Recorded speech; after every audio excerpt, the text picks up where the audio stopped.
This is America's Voice Now. Find America's Voice Now on Facebook and at americasvoicenow.org. Here's Michael Evans.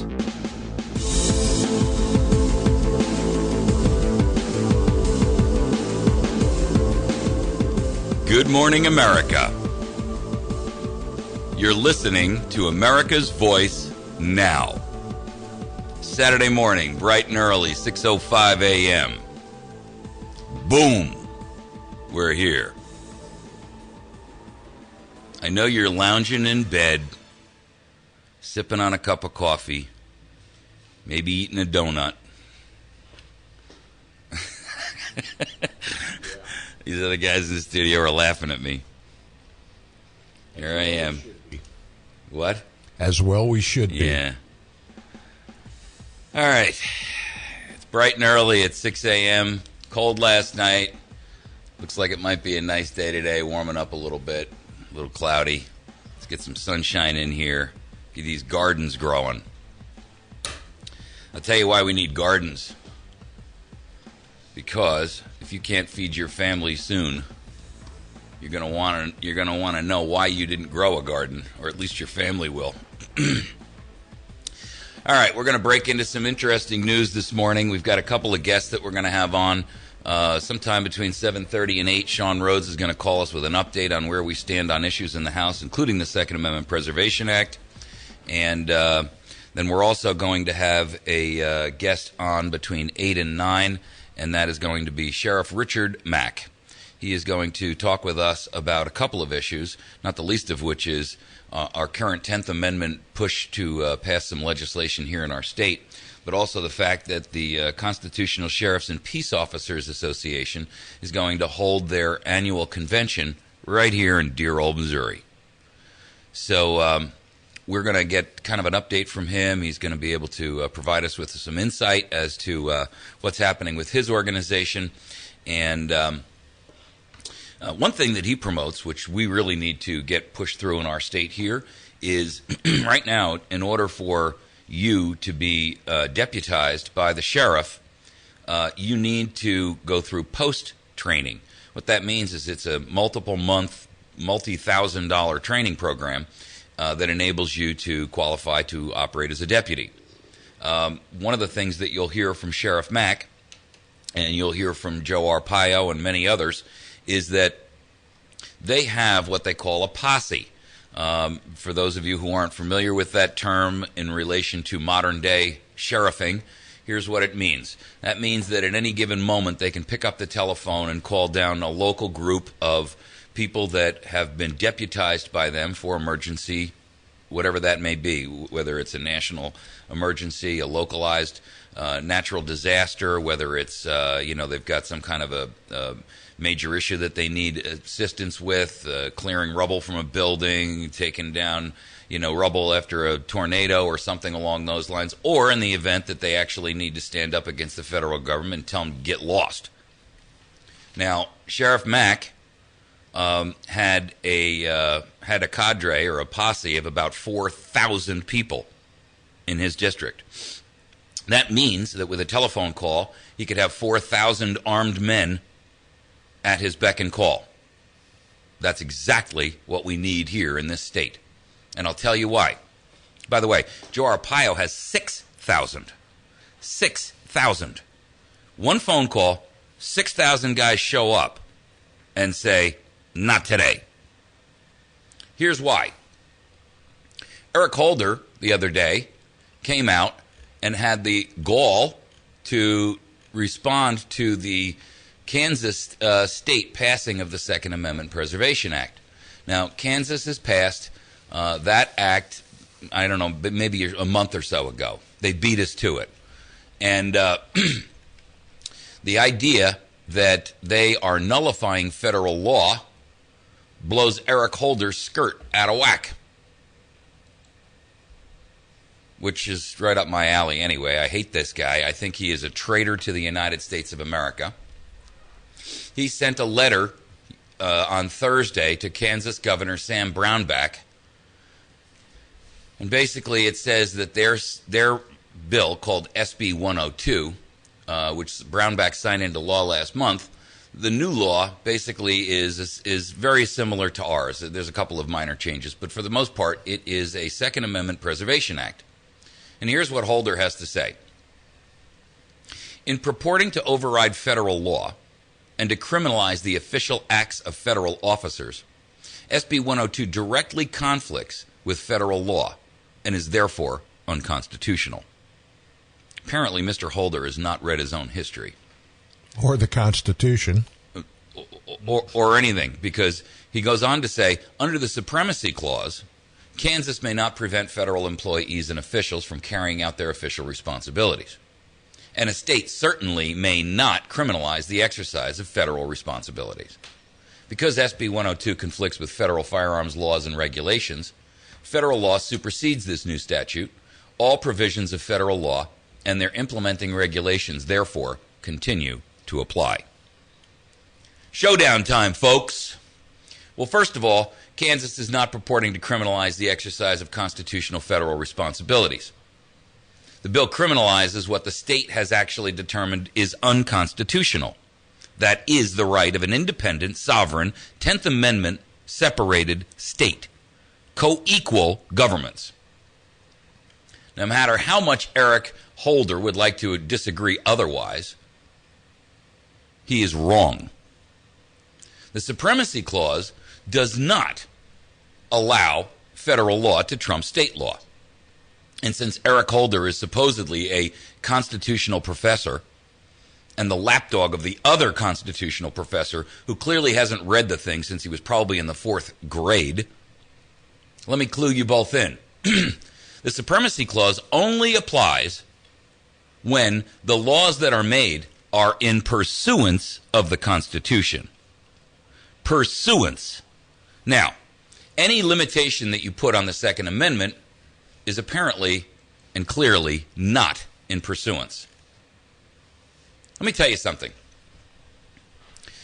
No court, including the Supreme Court, has the power to limit that which emphatically and clearly states shall not be infringed. Here's the way you have to recognize this.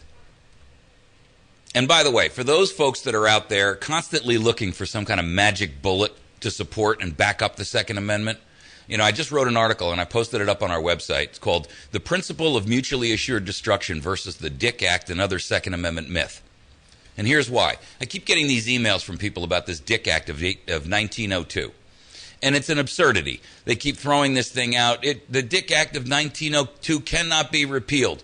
To do so would violate bills of attainder and ex post facto law, which would be yet another gross violation of the U.S. Constitution and the Bill of Rights. Blah, blah, blah, blah, blah.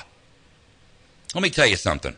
First of all, the Dick Act, or the Militia Bill of 1902, has already been repealed. Number one. Number two, it can be repealed because any act of Congress can be repealed by a future act of Congress.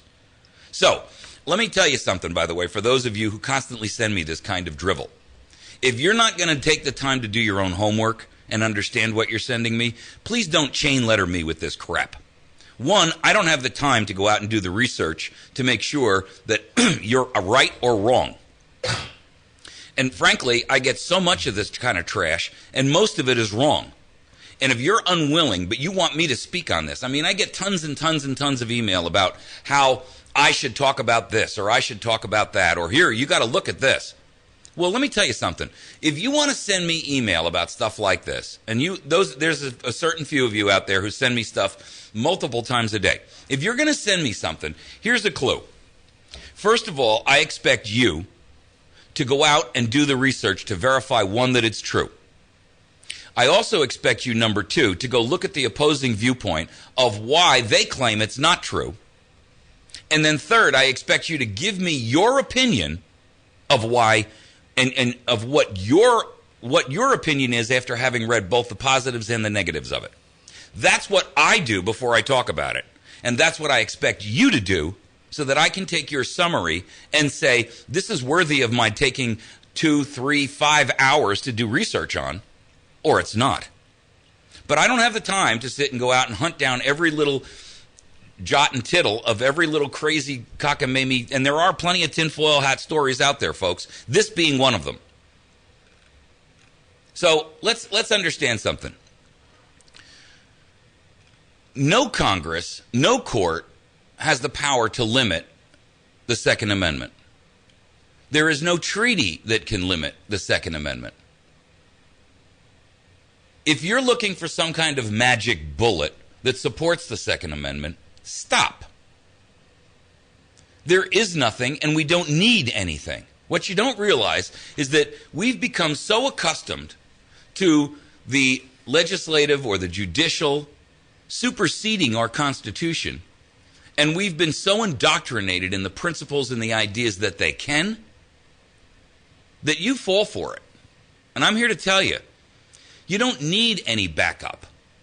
Our framers very emphatically stated that laws that are created outside of the boundaries of the express and limited powers that are granted by the Constitution were invalid even before the ink was dry. Let me say that to you again so that you really grasp it.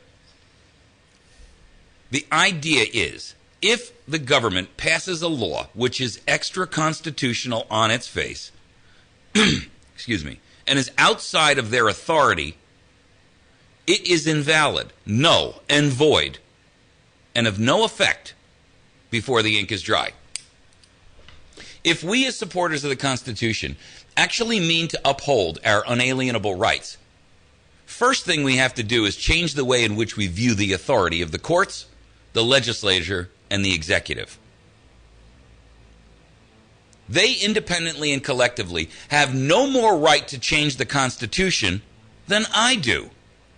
I can't make a unilateral statement that says this is going to change. You wouldn't accept my declaration as law, so why would you be willing to accept theirs? We elected them to protect our rights, not diminish them, no matter how good their sales pitch.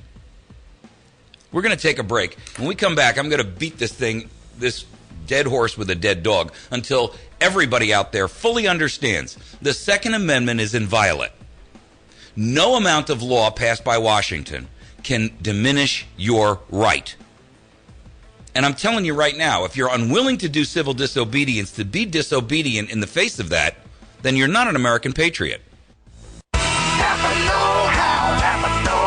Stop and save up to $50 with Napa Know-How. Receive up to a $50 rebate Visa card by mail with qualifying brake parts purchased when you upgrade to premium or better. Stop by and ask for details. Pick up some Castrol GTX conventional motor oil for just $3.49 a quart. Napa Know-How. Napa Auto Parts, 311 St. Louis Street in West Plains.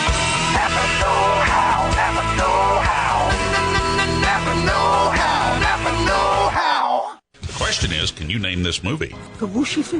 You're bluffing. Shifu didn't teach you that. I don't know.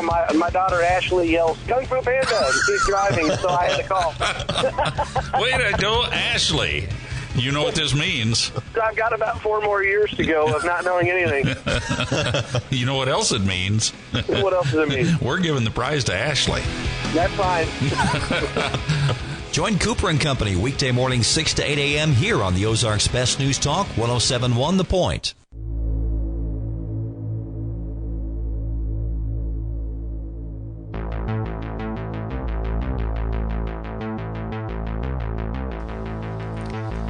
All right, so for the record, let's understand something here. Let me be clear with you. Neither Congress in the legislative, the president via the executive, nor any court, including the Supreme Court, have the ability to violate the constitutional Second Amendment unless we allow it. It is our responsibility to make it clear to them that any law that they might pass that limits the Second Amendment for any reason, by any means, including executive order, by the way, and this subversive crap about, well, I'll just ban the imports. If they do, it is null and void and of no effect. These aren't my words, people. These are the words of none other than Thomas Jefferson and James Madison. They wrote the constitutional document, so they knew from whence they came. They explained in writing very clearly exactly what they meant multiple times. And I'm going to tell you something. I believe them over any legislator, court, constitutional professor, or would-be tyrant. I've taken my words from the mouth of the horse itself. All of the words that come after that from all of these others are horse poop. Not bull, not chicken. Horse poop. All restrictions of any kind are prohibited by the Constitution. Clearly, definitively, unequivocally, and plainly obvious for anyone to see. Now, I'm going to tell you something. There's a reference to the Miller case of 1939, which is the case that essentially fought over the National Firearms Act. And if you haven't read it, go to my article on americasvoicenow.org. It's called The Principle of Mutually Assured Destruction and the Dick Act and Other Second Amendment Myths, and click on a link there that takes you to it so you can read it for yourself. Because it really doesn't address the Second Amendment at all and the individual's right to own a weapon. All it addresses is whether or not this guy in 1939 who had a double-barrel sawed-off shotgun had a right to own that particular weapon. That's all it addresses. And yet the federal government has utilized that as the interstate commerce violation that has plagued us in this country for 90 years. Hey, Mike, this brings us back also to the fact that people are like, well, the Supreme Court said this. And they don't pay attention to the fact that seldom does the Supreme Court get it right. They usually get it wrong a whole bunch of times before they get it right. Well, and to make matters even worse, they have, I mean, the proof is that they've contradicted themselves and then had to reverse their own decisions so many times that if you trust those guys to make a decision on your behalf, you're a damn fool. You look at Roe, set aside Roe versus Wade, Plessy versus Ferguson, the Dred Scott decision. Look at the prohibition. Yeah, a lot of the early 20th century, a lot of the law that had to do with anti-union laws, okay, that were passed during that time period, the court has had repealed. The court has had to reverse itself a myriad of times. Right. So if you think the Supreme Court got it all right, stand by to stand by. Well, let me tell you something. The founders also told us over and over and over again that the Supreme Court is not the final arbiter of the law. The Constitution is. The Constitution is the final arbiter. And guess what? It's up to every individual in every state to interpret it itself. So, first of all, this case, Miller case, was the one that was used to establish interstate commerce as the precedential control over firearms. And we've been paying for it ever since. Oh, my God, have we ever. If you believe that the founders would have been willing to accept the half-baked notion that simply because a weapon travels from one state to another, that suddenly the principles of the Constitution are tossed out the window, perhaps you don't understand the rock-solid principles of the Constitution yourself. Second, I'm going to tell you something, and I'm going to make the same strenuous point I made before. No entity, be it the legislative via Congress, the judicial via the court system, or the presidency via the executive, can change the monolithic base principle of the Second Amendment. It was put in place to preserve the nation from tyranny and allow citizens to protect their country, their individual state, their counties, their cities, their property, their family, and themselves. No amount of legislation, whether judicial or executive, can intrude upon that right and duty. And then I'm going to tell you something else. There are those who argue that, well, these times are different. The founders couldn't have known about machine guns, high-capacity magazines. Insert your progressive self-destructive argument right here. The simple response to that argument is found in 4 bullets, and I'm going to tell you what they are. 3 bullets, excuse me. I'm going to tell you what they are right now. 1, if the enemy has that technology, the citizenry can and should have it also. You cannot fight an enemy carrying a modern-day semi-auto rifle with a flintlock. Whether that enemy is foreign, as in some sort of national invasion, or domestic, as in a tyrannical state of federal government that runs amok, the principle of the Second Amendment was to have arms equal to the weaponry of the assailant. And I'm going to tell you, that's not my wording either. That is from our founders. If this, and the second bullet is, if the Second Amendment is invalidated by altered technology unavailable at the time of its writing, then so too is the first. No TV back then. No internet. Is the media willing to ascribe to this theory when it's applied to television, internet, iPads, radio, or other modern means of transmitting free speech? So ask yourself this. Would the media today be willing to accede to the argument that only printed paper and verbal speech have a corner on free speech? Because that's all that was available then. Are they willing to allow their bully pulpit to be infringed? I don't think so. And then the last point is this. The First Amendment is not even cut from the same granite as the Second. What do I mean by that? Well, if you analyze the language and you're a critical thinker, and I'm praying that everyone who's listening is constantly doing critical thinking and exercising your critical thinking skills. Here's what the First Amendment says. Congress, now I want you to listen to the wording because it's important. Congress shall make no law respecting or an establishment of religion or prohibiting the free exercise thereof, or abridging the freedom of speech or of the press, or the right of the people peaceably to assemble and to petition the government for a redress of grievances. Note the first word, which was Congress. Now, note the vastly stronger language of the Second Amendment. This is where it's cut from solid granite. A well-regulated militia. Notice there's no mention of Congress here at all. A well-regulated militia being necessary to the security of a free state, the right of the people to keep and bear arms shall not be infringed. The first one addresses Congress specifically. The second makes it clear that no infringement is acceptable. Infringe is defined by the following synonyms: trespass, invade, overstep, encroach, intrude, interfere, impinge. So let's take this again and read this again. The right to keep and bear arms shall not be trespassed. The right to keep and bear arms shall not be invaded. The right to keep and bear arms shall not be overstepped. The right to keep and bear arms shall not be encroached. The right to keep and bear arms shall not be intruded upon. The right to keep and bear arms shall not be interfered with. The right to keep and bear arms may not be impinged. Getting the picture? In the comparison of the hardened structure of the first versus the second, note also that the first declared that Congress may make no law. The Second Amendment doesn't even allow that shoe in the door.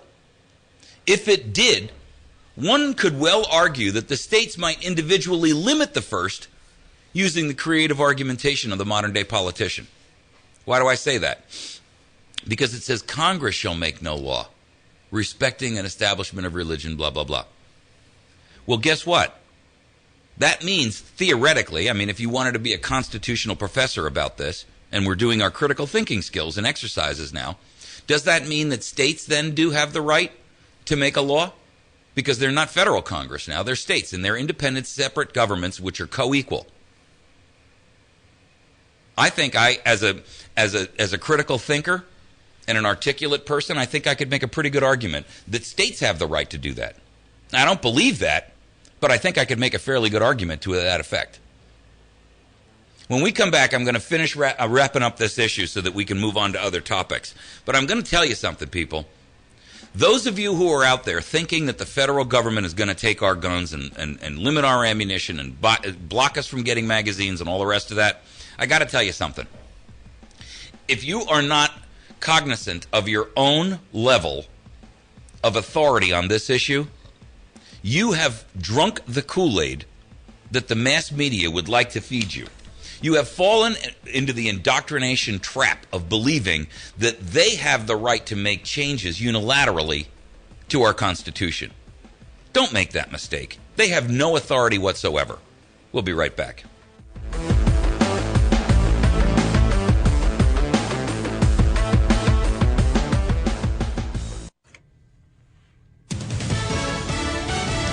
Fox News Radio, I'm Lillian Wu. Israel says its aircraft has struck a shipment of weapons bound from Syria to the Lebanese militant Hezbollah group. For Israel, what they are worried about is not just chemical weapons, but anything that can give Hezbollah a strategic advantage, if you like, in the security situation here in the region. This most recent strike could certainly be something like anti-aircraft missiles. Tom Rayner of Fox Sister Network Sky News reporting from Jerusalem. And we're getting specifics on how the older Boston Marathon bombing suspect died. The funeral home is telling us that the immediate cause of death for Tamerlan Tsarnaev was gunshot wounds to the torso and extremities, as well as blunt trauma to the head and torso. But that does not specifically explain if he was killed in a gun battle with police or when his brother allegedly ran him over. Fox's Peter Ducey, Fox News. We report, you decide. Thanks to Jason over at Wits End Classic Barbershop for sponsoring our phone lines. You can call our Wits End Classic Barbershop hotline, and you can get over there and get yourself a shave and a haircut. 2 bits. Well, a little bit more than 2 bits. Thanks to our friends over at Pizza Hut as well. On Porter Wagoner Boulevard, they have an outstanding lunch special, and on Tuesday nights, they have Kids Eat Free. Children under 12 eat for free. They're on Porter Wagoner Boulevard in West Plains. Make sure you visit Pizza Hut. Our friends at the Battery Station, 303 Washington Avenue at batterystation.com. You can also reach them via telephone at 257-7799. Folks over at West Plains Pawn and Gun. Kenny's a friend of ours and a great supporter of our program. 417-256-3000, located about a mile and a half on Route 160 past Walmart. You can reach him also on the web at westplainspawn.com. Ozark Mountain Self-Reliance. Half-mile east of Walmart at Route 62 in Mountain Home. You can find them on the web at ozarkmtnselfreliance.com. And you can call them at 870-492-4030. My friend Mary over at Chantilly's Artisan Bakery, the best damn bakery in 100 miles. She can be reached at 417-255-2253. You can also find her at number 2 Evans Arcade. Outstanding bakery. Bill Stone over at Stone Construction at 2930116. Whether remodeling, building new, or doing some kind of custom construction like commercial or farm work, Bill's the guy for you. 2930116. Complete service and satisfaction is the Earl's Dodge Jeep difference from all the other dealers in the Ozarks. Hello, I'm Janet, and I invite you to come check out our new and pre-owned on the lot at Earl's Dodge Jeep on North Highway 63 across from the fairgrounds in West Plains, where we go out of our way to make you happy. That means doing what it takes to make sure you're satisfied with your total package on your new purchase, which means taking care of you after the sale. It all adds up at Earl's Dodge Jeep, where buying a vehicle is as simple as it should be. Weather sponsorships are now available on News Talk 107.1 The Point. Get more information, email info@diamondmediaradio.com for complete details. From the Point Weather Center for this morning, we have a flood watch in some areas. Otherwise, chance of rain and snow before 9, then a chance of rain between 9 and 5, chance of drizzle after that, with a high near 49 degrees. I'm Dawn James, and for more information, visit my1071thepoint.com. If you're looking for a new or used pistol, shotgun, or rifle, West Plains Pawn & Gun has over 450 firearms in stock. All your favorite models like Beretta, Glock, Smith & Wesson, Kimber, and many, many more. West Plains Pawn & Gun is also a Class 3 arms dealer, so if they don't have it on the shelf, West Plains Pawn & Gun can order it for you. Even those hard-to-get guns. West Plains Pawn & Gun, 1713 U.S. Highway 160 West in West Plains, or online at westplainspawn.com.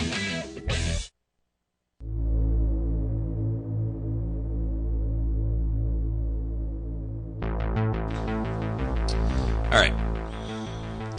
So let me give you my fourth point here, and then I'm going to wrap this argument, because if Americans don't understand what the Second Amendment truly means and stands for, and that's the problem, is, you know, nobody wants to utilize critical thinking skills anymore. They don't want to evaluate and analyze, and I'm talking about deeply analyze. You know, when you go to church, Your pastor tells you to read the Word and study it and take it apart word by word by word and try to evaluate and understand exactly what you're being told. Why would you do anything less than what these men wrote in our Constitution? The Second Amendment was principled on one aspect that the founders couldn't possibly have articulated at their time, and that's the principle of mutually assured destruction. MAD, as we've come to call it. That's the idea that an enemy of equal strength is deterred by a buildup of arms. So the scenario goes like this. An enemy of equal strength tosses a nuclear weapon over the pond, and we reply with equal or greater force, right? Isn't that what we did with the Soviet Union? Isn't that what we do with China? Isn't that what we do with Russia right now? It's a principle that acts as a deterrent because it would be suicide for either side to accomplish that fact. Any would-be attacker would recognize that their destruction will come about as a result of the button push. But note something here. And by the way, MAD works. The nuclear weapons have never been tossed by the Russians or the Chinese or us, other than in Hiroshima. And so you know that the principle of mutually assured destruction works, right? So if that is the case, note that it applies only to enemies of equal armament. No one would consider that the principle of MAD might apply between the U.S. and, let's say, Zimbabwe. Because Zimbabwe doesn't have two sticks to rub together. The founders didn't articulate such an idea for the simple reason that they had no weapons that existed at that time that would be the equivalent of what we classify as world-destroying nuclear weapons. But make no mistake about it. If things are to get to the point where the citizens are forced into a domestic deployment of the Second Amendment, because it's the only alternative left to preserve liberty, this would be a willful deployment of the concept of mutually assured destruction by the federal government. And it will result in no less than the destruction of our union, our nation, and our form of government. Like the arms races of modern days, the principles and the devices that are used in MAD, whether in the hands of a nation or citizens, are never intended to be used. They are there as a deterrent. They never intended to be used for the purpose by which they were created. The principle of MAD only works when two enemies are of equal strength. And now you begin to understand the principle of why this administration and previous administrations have worked so desperately hard to disarm you. Because once they have done so, the balance of power is lost. The balance of power has shifted from a mutually assured destruction to that of the U.S. assaulting Zimbabwe. And you are no longer a citizen. You are now a subject. But you see, just if like you King don't have the George wherewithal to fight back because you have inferior weapons, then for all intents and purposes, there is no more principle of mutually assured destruction because there's nothing deterring them from coming at you. Absolutely. So let's understand something. It only works when there's two enemies of equal strength. It can't work if one side is not equally armed, regardless of whatever technology you employ. Consider the analogy of this.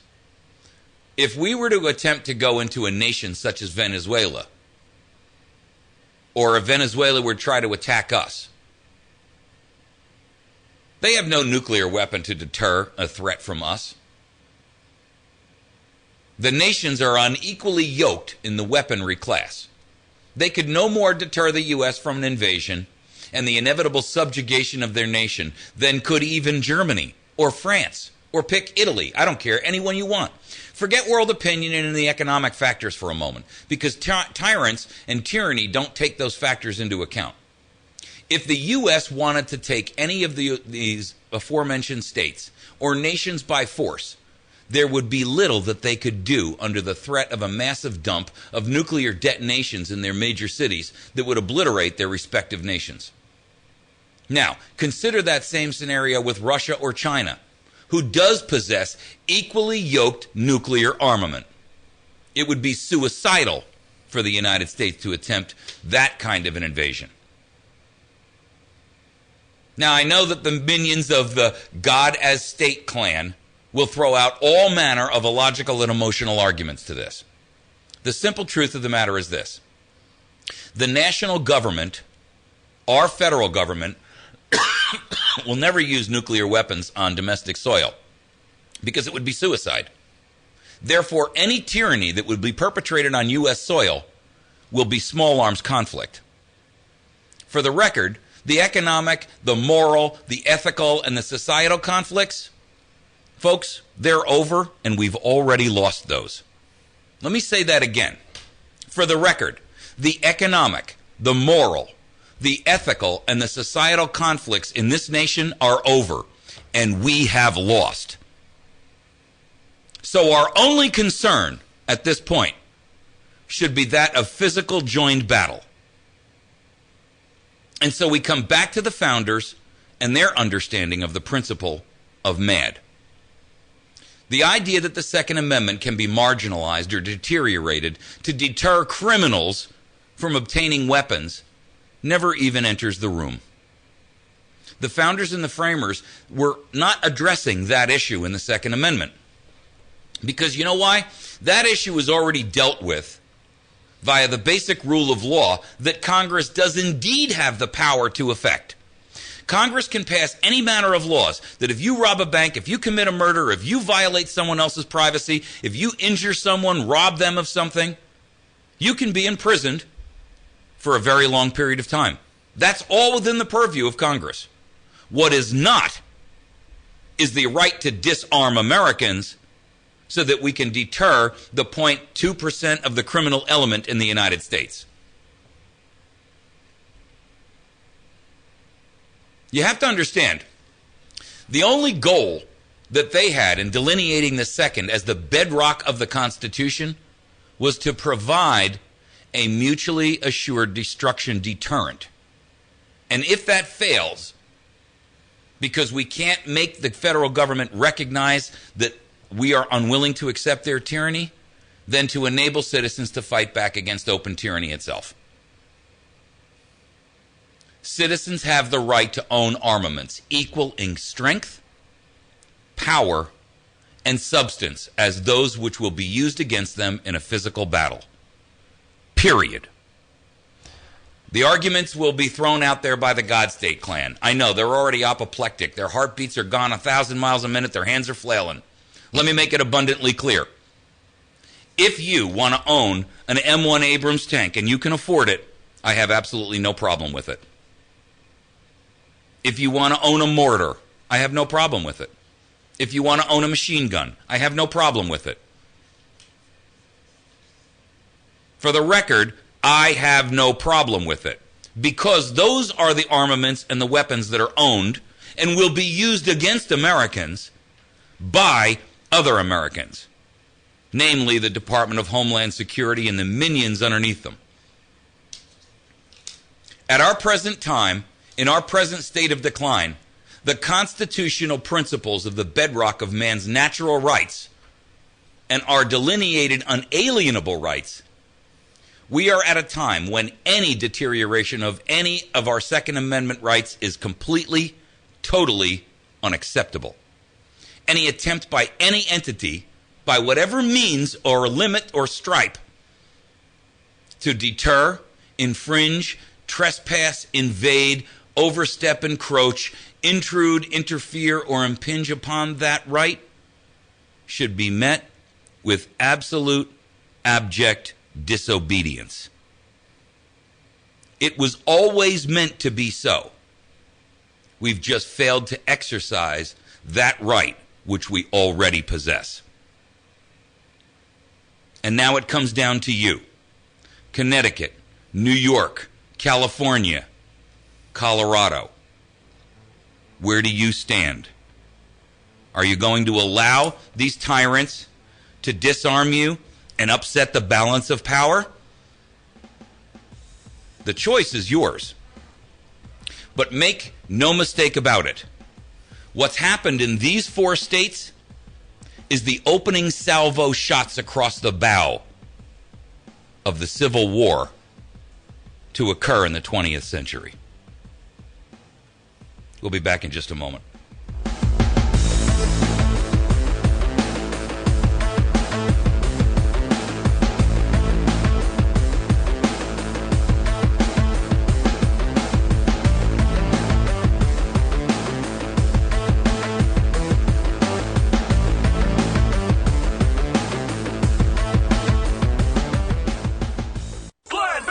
We're made to look like we don't have a heart, that we don't care. Have courage and have faith and stand and do the right thing. Hopefully, the rest of the country will come around. But somebody has to say the hard thing. We have to do the right thing, even though it may be painful for all of us. This is the Glenn Beck Program. Weekdays from 2 to 5, it's Glenn Beck on the Ozarks' Best News Talk 107.1. Hi, I'm Scott Corman, President of Community First. We want to be your bank.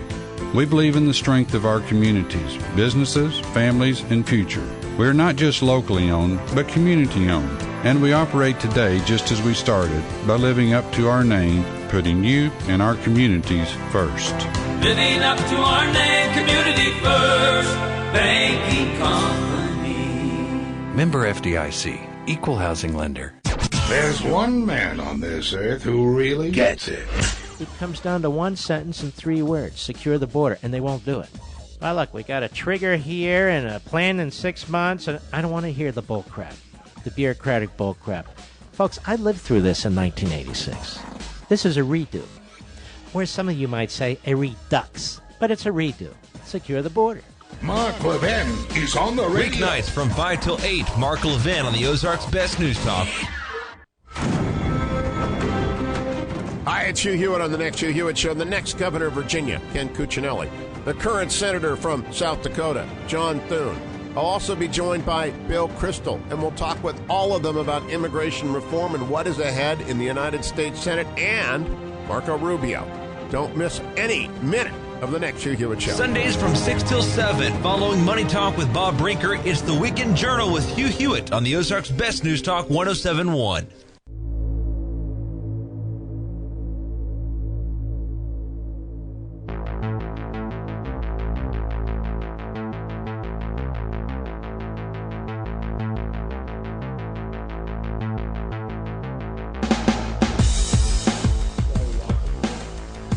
Boom. Hey, folks, Obama just announced that May 1st, the international date for MayDay, which is the celebratory day for all socialists, communists, anarchists, and others to declare their independence and celebrate their twisted revolutions. Our President Obama has just announced that May 1st here in the United States is now, wait for it, Loyalty Day. I'm telling you, if this doesn't show you that this guy is a Marxist. Loyalty to what? A Marxist and a Nazi. And I'm telling you, I'm going to start calling Obama exactly what he is. He's a fascist. He's a fascist Nazi.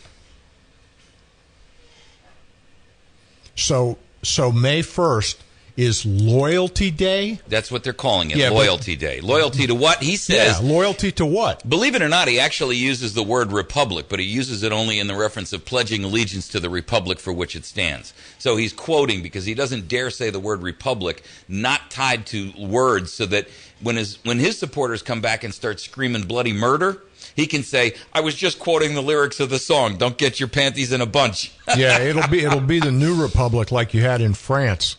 In order to recognize, this is actually the message from the White House, in order to recognize the American spirit of loyalty and the sacrifices that so many have made for our nation, the Congress, by the way, by Public Law 85-529, as amended, has designated May 1st of each year as Loyalty Day. On this day, let us affirm our allegiance to the United States of America, our Constitution, and our founding values.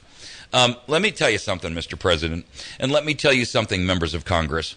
We already have one of those. It's called July 4th, and it's called Independence Day. And it is the day that we celebrate our separation and our independence from a monarch and a tyrannical form of government, which you have descended and become. And I'm going to tell you something else. You have no right to tie our nation to the MayDay celebration of tyrants, tin pot dictators, socialists, insurgents, Marxists, communists of any other stripe, and a group of anarchists that would love nothing more than to destroy our nation. I'm ashamed of you, independently, individually, severally, and collectively. You all should be tossed out on your ear, permanently removed from government service, and forced out into the pasture to eat grass and retire. Preferably in another country where MayDay is the call to arms. So do us all a favor, pack your bags, because it ain't going to be long before America says, we have had enough of you. Did you just say they made this a public law? It's a public law. And our Congress has passed it. Public Law 85 what? 85-529. Go ahead, caller. Go ahead, caller. You're on the air.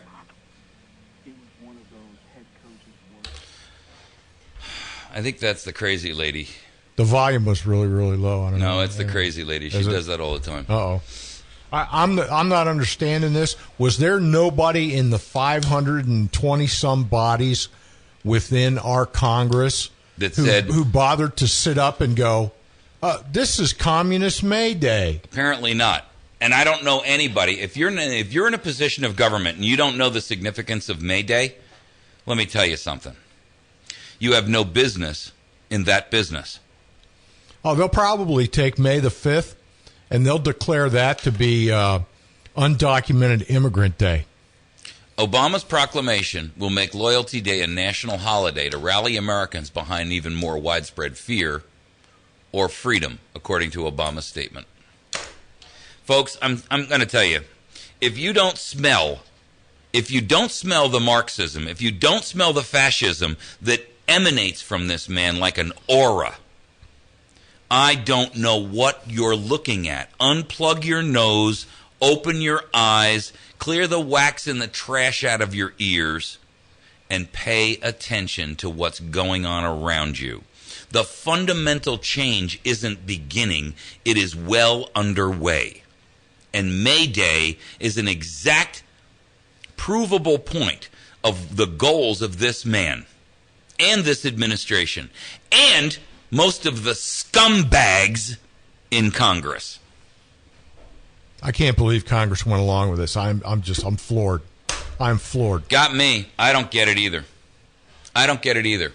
And then our would-be tyrant has the unmitigated gall to go down to Mexico and actually blame American guns for Mexican deaths. This is his quote, I swear to God. Most of the guns used to commit violence here in Mexico come from the United States. He's neglected to mention that he was the precipitator of that with Operation Fast and Furious, and his Department of Justice, including Eric the Traitor Holder, walked literally thousands of guns across the border. But I'm going to jump up now and have to tell you that this contention that the majority of guns used in crime in Mexico came from the United States. It's a lie. It's chicken. It's not bull. It's chicken, okay? And I'll tell you why.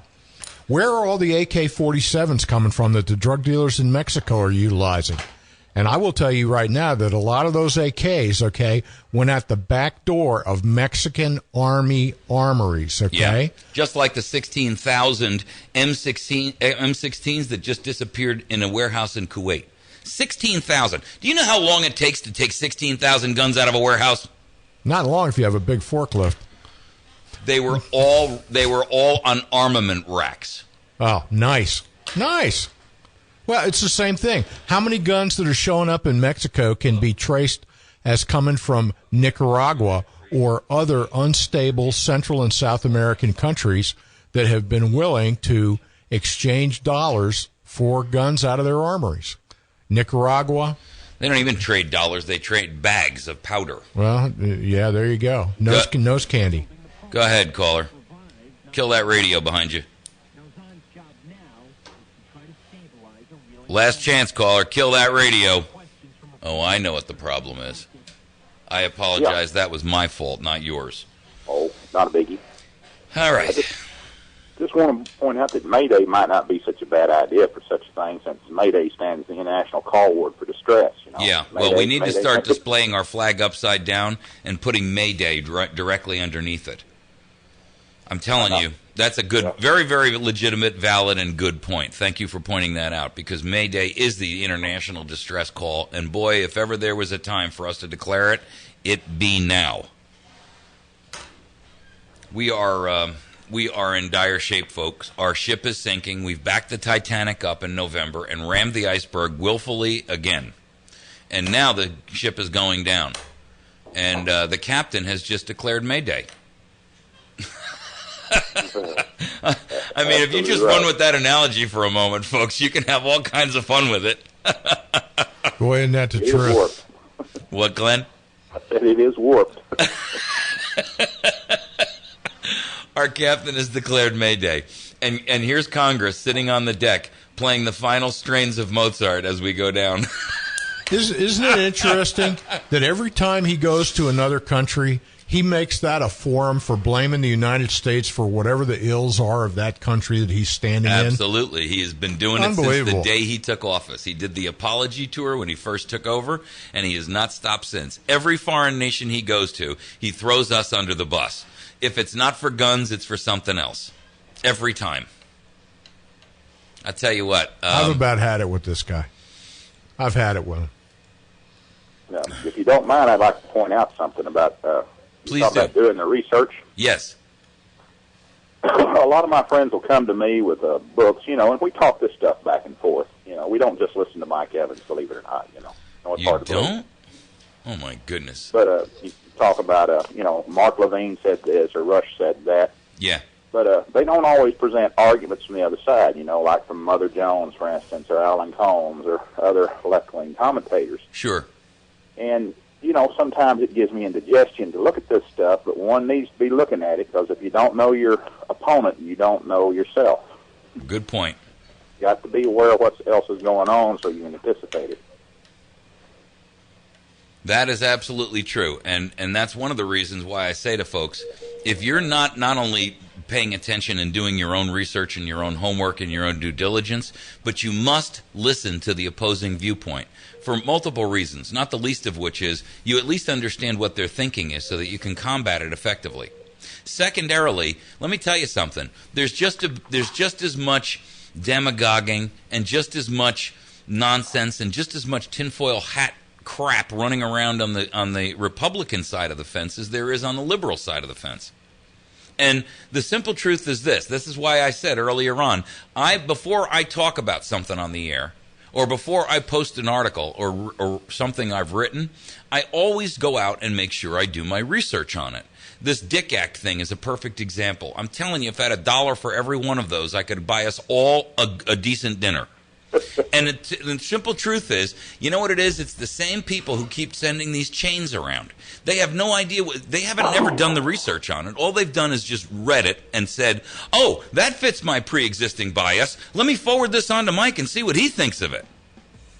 When the simple truth is, hey, you know what? If we're going to sit there and believe everything that comes down the pike, that reminds me of that commercial where the guy, everything on the internet is true. You ever see that the girl who's dating that guy from France who's supposed to be a Where'd French you read model? That? On the internet. He looks like a Neanderthal. All right, we've got to take a break. Glenn, thank you for your good points there. Talk to you in a bit. Bonjour. Bonjour. All right, we're going to take a break. When we come back, we're going to touch on a couple of other things, and we're going to talk a little bit about some of the stuff about South Carolina in criminalizing the enforcement of Obamacare. We'll be right back.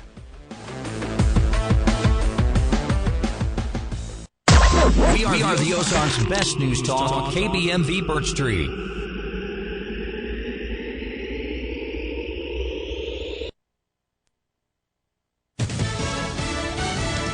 Fox News Radio. I'm Chris Foster.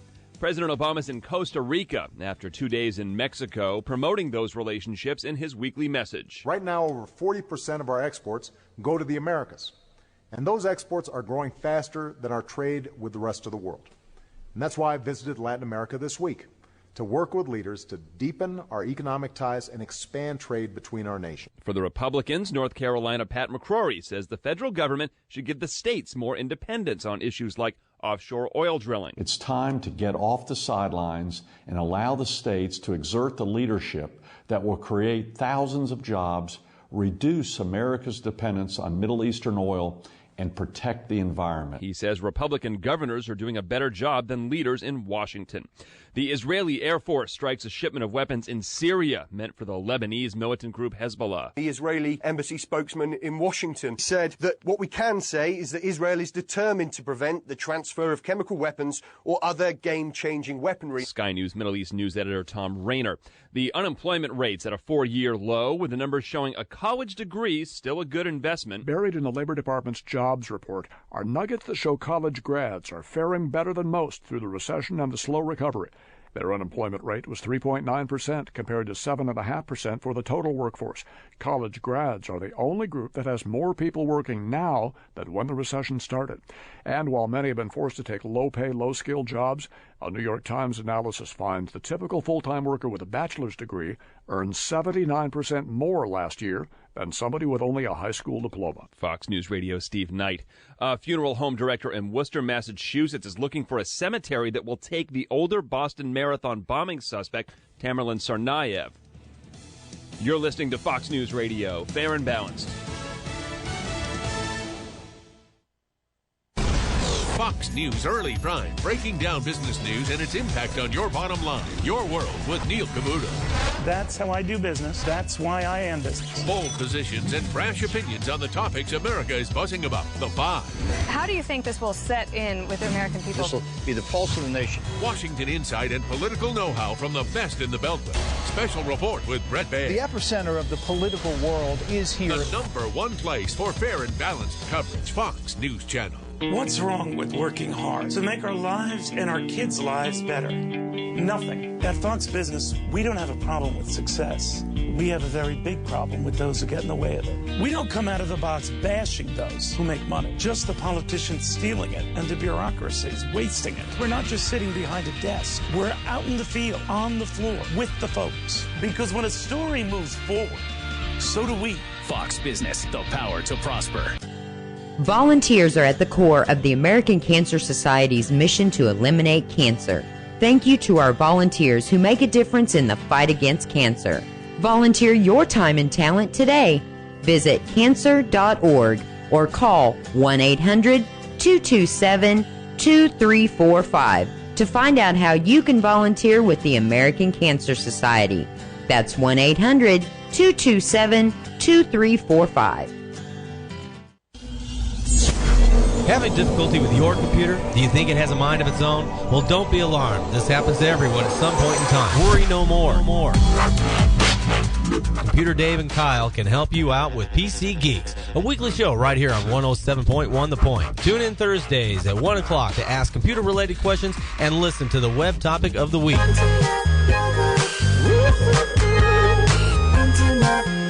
That's PC Geeks here on 107.1 The Point. News Talk 107.1 The Point weather sponsorships are available for your business marketing plans. Contact Cody or Josh at 255-2548 for more information.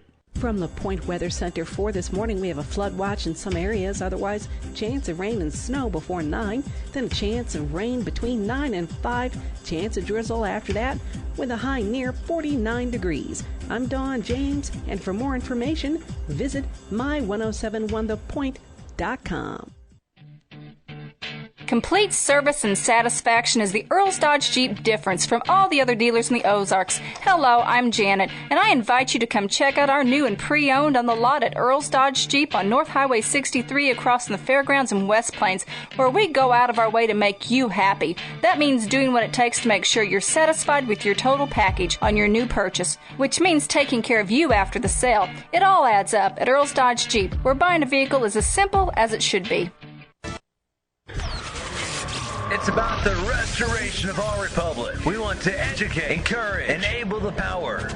We stand for integrity, honesty, self-reliance, self-defense, and most importantly, no compromise on our foundational principles. This is America's Voice Now.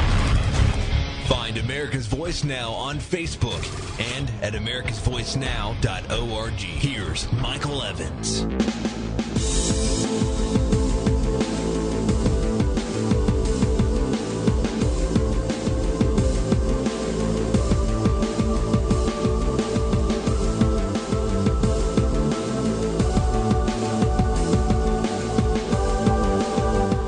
Hear, hear. All right, we return for segment number 2. You know, the South Carolina House approved a bill that criminalizes the enforcement of Obamacare. And I mention this to you because I want you to understand something. You know, a lot of folks out there who are conservative in their thinking say that Fox News is the broadcaster, if you will, of the conservative thinking mindset. Well, one of the things I heard last night was Greta Van Susteren, who normally I kind of like her show. But I heard her make a mention last night of something which I found completely unacceptable. She said that South Carolina criminalizing the enforcement of Obamacare, which is nullification, was going to be overridden by the feds. So apparently, and she's an attorney and a constitutional attorney and a constitutional professor, and apparently she's not done her own homework enough to know that states have the right to turn around and say, go away. Now, I'll tell you something. Yesterday, the Secretary of State of Kansas came out with a letter in response to Eric Holder and his letter threatening the state of Kansas. Here's what he said. Statement of Kansas Secretary of State Chris Kobach, I think that's how you pronounce his name, in response to Attorney General Eric Holder's letter regarding SB 102, May 2nd. On April 26, 2013, the U.S. Attorney General Eric Holder sent a message to Kansas Governor Brownback concerning SB 102, the Second Amendment Preservation Act. In that letter, Holder declares SB 102 to be unconstitutional and suggests that federal officials will disregard it. Holder's understanding of the United States Constitution is incorrect. As one of the co-authors of SB 102 and as a former professor of constitutional law, I ensured that it was drafted to withstand any legal challenge. SB 102 states that a firearm that is assembled in Kansas, that is stamped made in Kansas, and that never leaves the state of Kansas is not subject to regulation by the federal government. It was drafted with the intent to assert Kansas authority as a co-equal sovereign under the United States Constitution to regulate a subject matter that is outside of Congress's jurisdiction under the Interstate Commerce Clause of Article 1, Section 8. It was also drafted to stave off unconstitutional legislation pending in Congress that not only infringes upon the Second Amendment rights of Kansas citizens, but also exceeds Congress's congressional authority and power to regulate interstate commerce. In his letter, Holder makes the simplistic and incorrect claim that SB 102 directly conflicts with federal law and is therefore unconstitutional. He rests his claim on the Supremacy Clause of Article 6. However, what he fails to mention is the basic constitutional rule that a federal law that exceeds Congress's power has absolutely no ability to preempt a contrary state law. For the past 80 years, Congress has used the interstate commerce power as a conduit for asserting regulatory authority over numerous specific subjects that have nothing to do with interstate commerce, including firearms. While some federal regulations of firearms are permissible exercises of the interstate commerce power, others clearly are not. One of the things that the federal government cannot do is regulate firearms that have never traveled in interstate commerce and that have no substantial effect on interstate commerce. Those firearms covered by SB 102. Holder also threatens that, quote, the United States will take all appropriate action, including litigation if necessary, to prevent the state of Kansas from interfering with the activities of federal officials enforcing federal law. With respect to any litigation, we will happily meet Mr. Holder in court. With respect to his concern that federal officials must be allowed to enforce federal law, Mr. Holder's statement is a curious one. He was evidently not concerned that ATFE officials be allowed to enforce federal law when his agency oversaw the Fast and Furious operation to walk guns into the hands of Mexican cartels. And he is not concerned about the fact that the Obama administration is directly ordering ICE officials to violate federal law through the executive amnesty for illegal aliens that DHS Secretary Janet Napolitano launched in June 2012. Holder's lawyers are currently attempting to defend that violation of federal law in court. In conclusion, the state of Kansas stands firmly on the principles laid out in the United States Constitution. SB 102 is fully supported by the Second Amendment, the 10th Amendment, and the limited scope of the Interstate Commerce Clause. The Obama administration has repeatedly violated the United States Constitution for the past 4.5 years. That abuse cannot continue. The state of Kansas is determined to restore the Constitution and to protect the rights of its citizens to keep and bear arms. Signed, Chris Korback. Bravo. Well said. Hear, hear, Mr. Korback. Kobach, I'm sorry. I apologize. I don't mean to misstate your name. Thank you for having the courage to declare that which many of us have stated, but no one seems to care. Thank you for having the courage to stand up for your convictions and for the rights of the citizens of your state. I wish our governor and our attorney general had that same chutzpah. They're too busy sharing CCW lists with federal agencies and holy smoke, doing some other things there. Now the South Carolina House has passed a bill that criminalizes the enforcement of Obamacare. They approved it Wednesday, criminalizing the implementation of Obamacare in their state. Here's the part that really that most people, apparently Greta Van Susteren doesn't understand either. The act renders, quote, null and void certain unconstitutional laws enacted by the Congress of the United States taking control over the health insurance industry and mandating that individuals purchase health insurance under threat of penalty. End quote. Chris Lawton, spokesman for the Greenville Tea Party, says this: this kind of victory occurs when the grassroots across the state come together and coalesce. I could not be prouder. The bill declares Obamacare unconstitutional, despite the Supreme Court ruling last year that the Affordable Health Care Act was constitutional and that there will be criminal penalties for enforcing the law. Governor Nikki Haley earlier this year said that the state will not implement the nation's health care law. I want to know why states like Missouri have not passed the same thing. I want to know why other states are not following suit and just making a flat-out declaration, we will not comply. That is the 10th Amendment right of co-equal sovereigns. Well, you would have to recognize the 10th Amendment, and you would have to recognize the significance of it in order to go down that road. Well, if states are unwilling to stand up for their own sovereignty and independence, I'm not sure what they're waiting for. Well, or what their purpose and function is. If all the state does is what the federal government tells it to do, then why does the state even exist as an entity? Right. At that point, you're basically an administrator of a district. Well, and if you're told what to do by the federal government and you have no choice in that matter, then you are no longer an independent state and you have no need for a governor. But the federal government has, through various means, tried to enslave the states repeatedly. Well, they do it with bribery and money. That's right. They do it with money. And these governors, by the way, including the Republican governors who are accepting the Obamacare, Medicare money, are fools. Because what you're doing is you're selling your entire state's history, sovereignty, independence for a bowl of soup. You're no better than Esau, except for the one problem that occurs with that analogy. You have not just sold out yourself, and your own birthright, but you have sold out the birthright of the millions who elected you to protect theirs. You are a Judas who has accepted 30 pieces of silver to betray that which you should be holding most dear. You governors who are accepting this money should be ashamed of yourselves.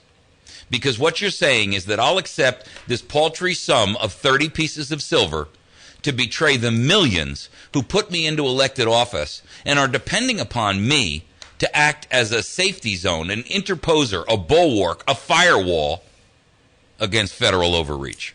And you should be ashamed of yourself. Now, for the record, I would like for those of you governors who have accepted this money to remember how Judas took care of his problem. He let somebody else take care of it.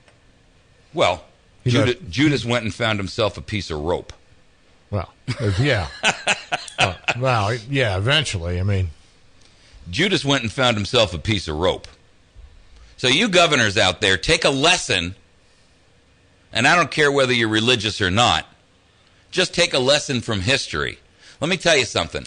Traitors and those who accept the bribe to betray those that are closest to them never come out on top. Quislings. They would be Quislings. Viscount Quisling. If you don't know who Viscount Quisling is, I strongly encourage you to get out there on the internet and just type in the name Quisling. Quisling. Connecticut expanded early under Obamacare and just reported a $190 million Medicaid deficit. That's in spite of a massive tax increase that was put on top of Connecticut. California just raised their taxes in part to cover their Medicaid deficit, and yet they need another $350 million more to pay for Obamacare next year. California? That's California.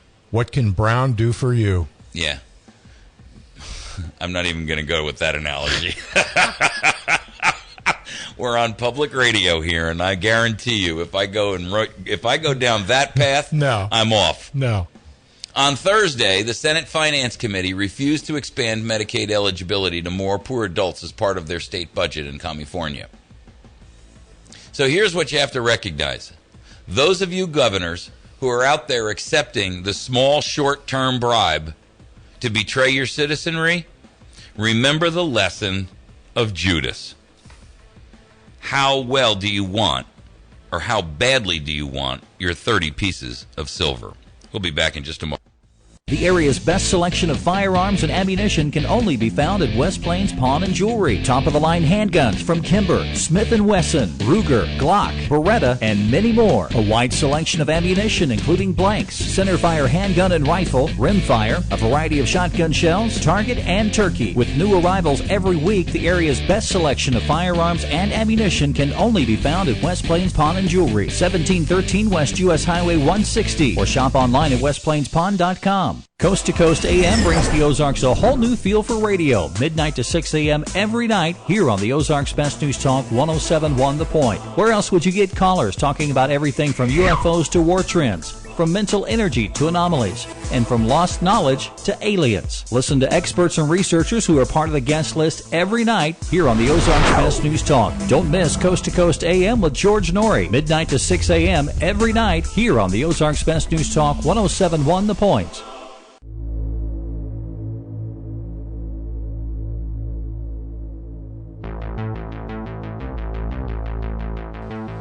How easy was that for you to sit and tolerate?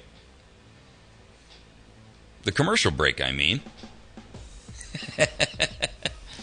West Plains Pawn and Gun, our friends down there on Route 160. Make sure that you get down and visit them because they have an enormous selection of firearms available for you. They're also a Class 3 dealer, so if you're interested in obtaining well, I don't want to call it a silencer because it really isn't a silencer. It's a suppressor. If you're interested in obtaining a suppressor or a fully automatic weapon, you can do that down there. They can help you fill out the paperwork and get that resolved.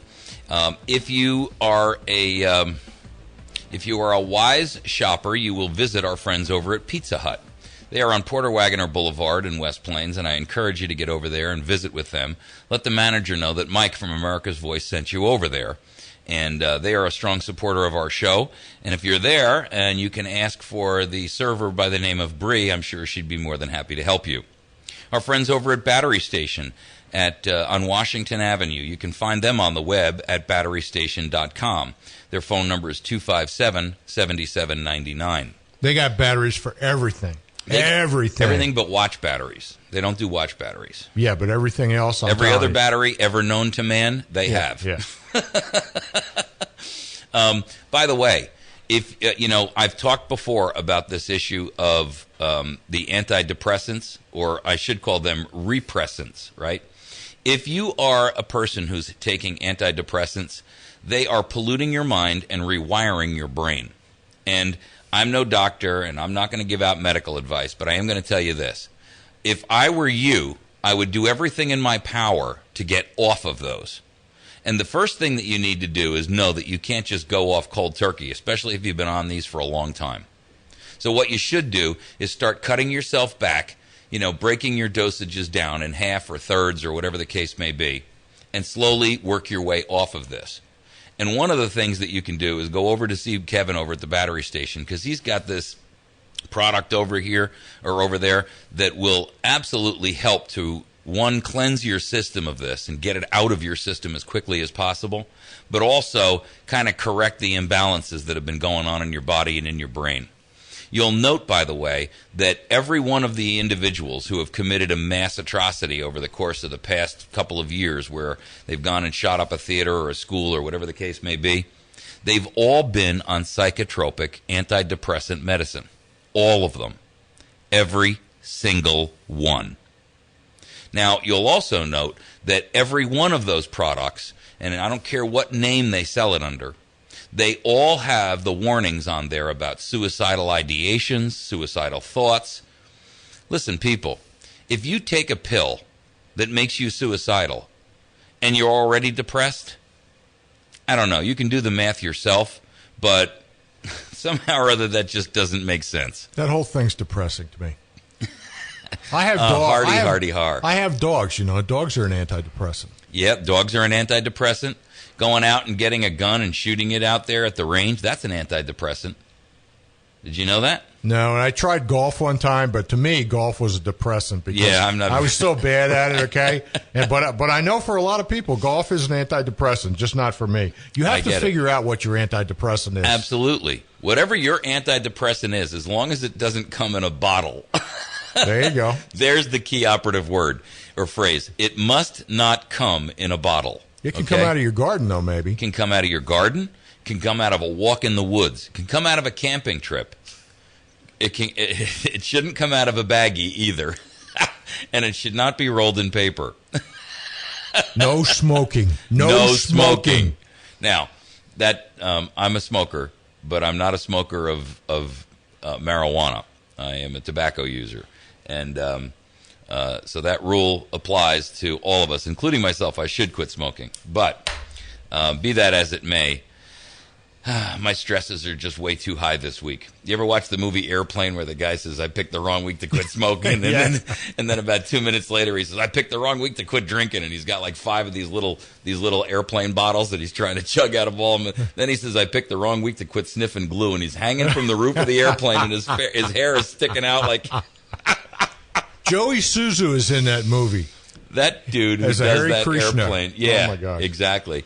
That guy who does that airplane movie was hysterical. He was hilarious. I mean, it was campy humor, but it was funny as all get out. Oh, yeah. So here's the deal, folks. Find whatever is the antidepressant that is depressing you. Get off of it. Do whatever you can to get off of it. I'm not telling you not to seek your doctor's advice. I'm telling you to seek your doctor's advice, but listen and utilize the critical thinking skills which you have been gifted with by God and nature. Expect that what he's going to tell you is this is the best thing since canned peas and sliced bread. But then go ahead and question him as to why. Ask him if there's a natural alternative. And if he can't prescribe a natural alternative, maybe, just perhaps, you need to find an alternate doctor. I tell you what, my chiropractor's an antidepressant too. Man, I go in and get tuned up from my chiropractor. I walk out of there. It's almost like I'm floating out of the office. Singing in the rain. Well, I'm telling you, man. Just great. singing in the rain. I'm telling you, that's pretty good, man. Yeah, well, I was gifted with these pipes. Oh, okay. Whenever I go out with a friend of mine, and wherever we're out in a restaurant or something, he always, because I start talking, and then he looks over at me and says, "Hey, radio voice." Oh my gosh! And that friend knows exactly whom he is. He's always got to remind me, because heads are turning in the diner, and they're all looking over at me like, "Who the heck is this guy?" I can't help it. My voice carries. But the state of Missouri is into doing research. They are. Yeah, they are. Yeah, the state of Missouri is into research. We have a SCR 14, which is research to conduct a comprehensive study of the costs of the death penalty. You're kidding me. No. And I kind of figured that there might be some startups. We're going to spend more on the study than we actually do on the using the death penalty when they finally approve it. Well, I kind of thought the startup costs on the death penalty thing might be quite a bit, but I think the long-term maintenance will be zeroed out pretty soon. Well, it depends on what you use as the death item. Well, that's true. Right. That's true. There are those states that have the death penalty that are saying they can't find there's nobody that will make them whatever that drug cocktail is that they give them. Let me tell you something, by the way, about the death penalty. I used to be a strong advocate of the death penalty. I used to be. Until I saw the dirty underbelly of our justice system. And here's my problem with it. There are a lot of men who have, in the last 15 years or so, there's a group out there called the Innocence Project. And they have literally freed dozens of men off of death row for being implicated for murders and crimes which they didn't commit, which later on they were able to prove via DNA testing, which either wasn't available at the time or they were just too economically incapable of expending the money on. And you know what they find? Time after time after time after time, that the prosecution and or the judge knew beyond a shadow of a doubt and either withheld evidence or did some other kind of dirty dealing, got false testimony. The list just goes on and on and on and on and on. And here's the problem. We don't have a justice system in this nation anymore unless you can afford one. And that's not the principle of justice. And so my biggest and greatest concern with the death penalty is the fact that more often than not, the people who are sitting on death row don't actually belong there. Remember the bombing at the Olympics in '96 in Atlanta? Yes. Remember the young man that they arrested? Remember the man that they arrested for the powder scare in Washington for anthrax, who later it turned out wasn't him and he committed suicide because they destroyed his life. Go ahead. Yeah, no, it's the young man in Georgia that they tied up for that bombing, okay, and turned the guy's life upside down, okay, and then it turned out to be somebody totally different when it was all said and done. Right. How about this guy with the latest powder scare? Yeah, they got the wrong dude, Ricin, whatever it is. They got the wrong dude, and they put this guy's name and face all over the press and the media, and then said, "Oops." Yeah, oops. Sorry. I mean, my bad. And by the way, by the time he ever collects for the wrong they've done him in a civil lawsuit, he'll be dead of old age. Yeah, but here's the problem. Here's the problem with the death penalty. It isn't fair because justice is never done in the courts anymore. If there were true justice, I would buy into the death penalty in a moment because I believe it's actually a deterrent.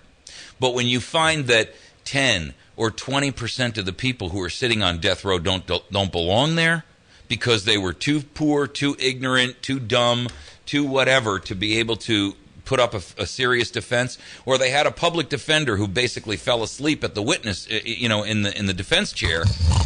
Right, exactly. Now, how do you dare put that guy on death row? Go ahead, caller. You got a few seconds. You know how they're in California, they're going to let immigrants sit on the jury. Yeah. Well, talk about a subversion of justice.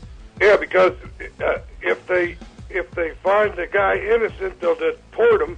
And if they find him guilty, they'll keep him here. There you go. Hey, thanks for the call. I appreciate it. That was a good point. Hey, folks, we're going to take a break. It's the bottom of the hour. It's 7:30. We should be joined at some point in the near couple of next minutes by Sean Rhodes, the representative for the 154th District. He's going to give us some kind of an update. I know he left the Capitol yesterday very, very late, so I'm hoping he's not snoozing, and he'll join us this morning. And then at 8 o'clock this morning, we're going to have Sheriff Richard Mack. He'll be joining with us to give us an update on the CSPOA. We'll be right back. Fox News Radio, I'm Lillian Wu. Massachusetts authorities are disclosing that Boston bombing suspect Tamerlan Tsarnaev died from gunshot wounds and blunt trauma to his head and torso. He was involved in a shootout with officers, and he was dragged by the vehicle his brother used to flee. Meanwhile, in the investigation, authorities went back to the area around UMass Dartmouth yesterday, where Dzhokhar Tsarnaev was once a student, and they were searching for bomb testing sites for about 5 hours. Fox's Peter Ducey in Boston. Mother Nature could be sending some help to firefighters in the battle against a wildfire that's tripled in size in a coastal region in Southern California. We actually could see some rain in the forecast on Sunday for this area. So better news ahead for the firefighters. Fox meteorologist Janice Dean, thousands of homes are threatened. Fox News, we report, you decide.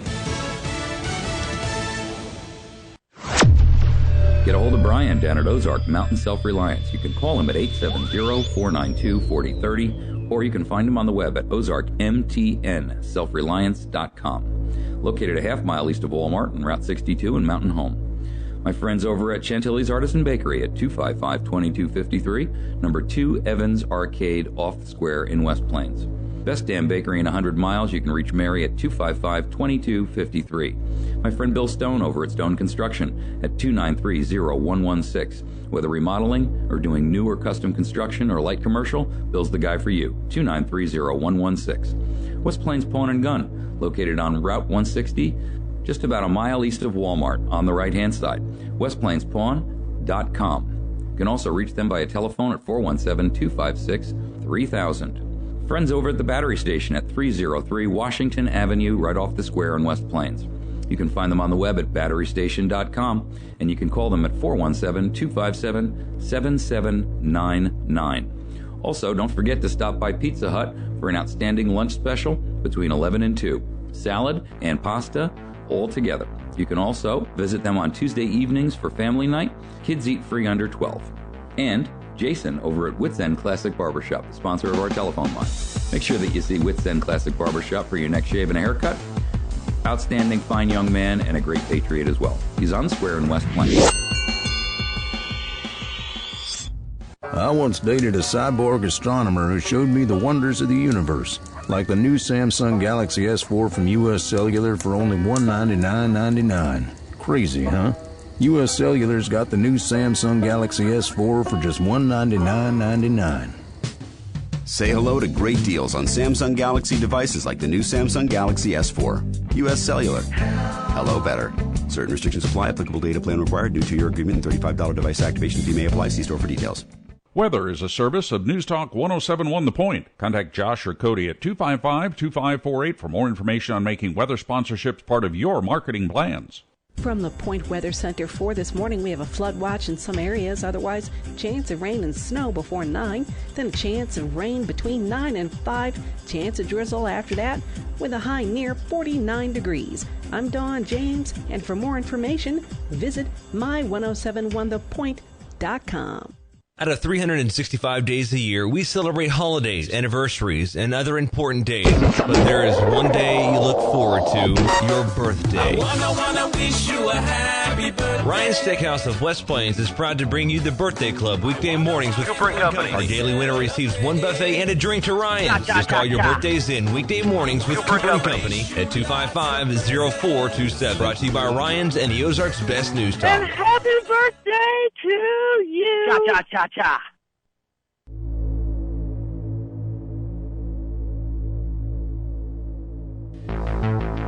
All right, we're back. And by the way, I apologize. I think I goofed up my schedule. Our guest this morning is not Sheriff Mack. He's on this week. Our guest this morning is George Shepard. And my apology. That was my I fat-fingered my calendar. Good morning. Good morning, Mike. It's Mike. Good morning, Mike. How are you? Good. Doing well. You know, I just goofed up George Shepard. He's the publisher and the founder, folks, of Survivalist Magazine and The Republic Magazine, two magazines which you ought to be getting, and at least if not, visiting on them on their website on a routine basis. But go ahead, Mike. How are you? Oh, and I'll just mention, too, I think the current issue of Survivalist Magazine has an article I wrote on elderberries. Oh, really? Good for you. Which is an excellent crop for people in this area to raise. The previous issue, last month, had an article by Mike Brown, another guest on your show, on steam engines. Right. Mike knows more about steam engines than everybody else is, you know. He's forgotten more about steam engines than everybody else knows. And next also, month making alcohol as a fuel. That's an expertise area for him that is very, very cool. Yeah. Next month, I'll have an article in there on making your own archery equipment. Really? And the source on that... How about an atlatl argument or a thing? Well, atlatls are mentioned, but we're primarily concentrating on bows, the Native American style of longbow. I gotcha. Hey, guys, for the record, by the way, if you haven't gone to survivalist.com, that's the website for George Shepard's Survival Magazine. Let's just listen to some of the news articles he's got on here. Bushcraft blades for safety and teaching children, the importance of off-grid energy, aquaponics, 6 survival supplements to combat bioterrorism, paracord storage possibilities, travel tips for survival gear multi-tools, and asking prepper questions of others. He's got a lot of information on here, and if you are interested at all in being self-reliant and being in charge of your own destiny, this Survivalist magazine is for you. The Republic magazine is more geared towards the political front, and that also is just chock full of awesome articles. He's got a newsletter you can sign up where you'll get a daily blast and so forth. And you really, really ought to pay attention to what these magazines this gentleman puts out, because they are absolutely astounding. And the archery article, the source material for that was a local guy, Dave Lohr of Koshkonong, has Kosh Trading Post, makes bows. Oh, cool. There'll be photos of him and his bows in there. So. Outstanding. So are these longbows, or are these, what's he making? They're a longbow in the Native American style. Okay. And Dave goes to Mountain Man rendezvous and powwows and enters competition. Right. I've met him at one of those rendezvous. Mm-hmm. He was at the Freedom Festival a couple weeks ago. Right. And, a lot of folks looked at his bows, really liked them, and atlatls. By the way, folks, if you have never gone to a rendezvous, let me tell you, take your family and go in for a treat. These guys dress up like in the 1820s, 1830s, 1770s, whatever their period is that they're interested in, and it's all different kinds of they go in full dress, they wear they utilize all the right tools and the right equipment and the right gear, and there's all kinds of things like knife throwing competitions and shooting competitions, tomahawk throwing. Let me tell you, you can have so much fun there with your family and get your kids a good, solid education in some of the basic principles of how to not only be a survivalist, but also about our history as a nation. You cannot look for a better day than going to a rendezvous. So, that's true. Hey, I wanted to mention real quick that there is an OSLU class this afternoon. Yes, there is. Springs. And that's in Willow Springs, right, at the Ferguson building. Yes, it's 1 o'clock to 3 o'clock. It's right. Totally free. This is on gardening today. Yes, she's covering gardening today. Tomorrow there is a special class in West Plains. Okay. From 2 o'clock to 4. All right. That's going to be at the Seventh-day Adventist Church. No, this is a special one at the Eagle Heights Independent Baptist Church. Oh, Eagle Heights. Okay. I spoke there, not last week, but the week before. I spoke at that Eagle Heights Baptist. Let me tell you something. That first of all, they're a Baptist church, but they're independent, so they're not tied to the other Baptists, and so they are a patriotic group if ever there was one. Boy, I'll tell you what. There's a shepherd of his flock who's not unwilling, or who's willing to stand up and do the work of God in terms of educating his flock about what's going on around him. He reminds me very much of Jonas Clark from the early Revolutionary War days, who not only trained and educated his congressional or his congregants, but actually led them out onto the field of battle for the shot heard round the world. But go ahead. Well, this will be a nice class on what, Sunday afternoon. And what is this one? This is on storing food. Okay. Emergency preparedness food storage. Cool. And the church actually, when we got to know them, thanks to you, because you spoke over there, they asked Deb if she would come in on occasion and do classes. Outstanding. And we're still doing them at the Seventh-day Adventist Church. That will be in 2 weeks. I'll call again for that. Okay. And then in Oregon County, we're now using the Koshkonong Senior Center. Awesome. So, but this weekend, Willow Springs today, 1 to 3. At Ferguson Building, right. What's the phone number for people to call, Mike? 417-264-2435. Okay. Give it again.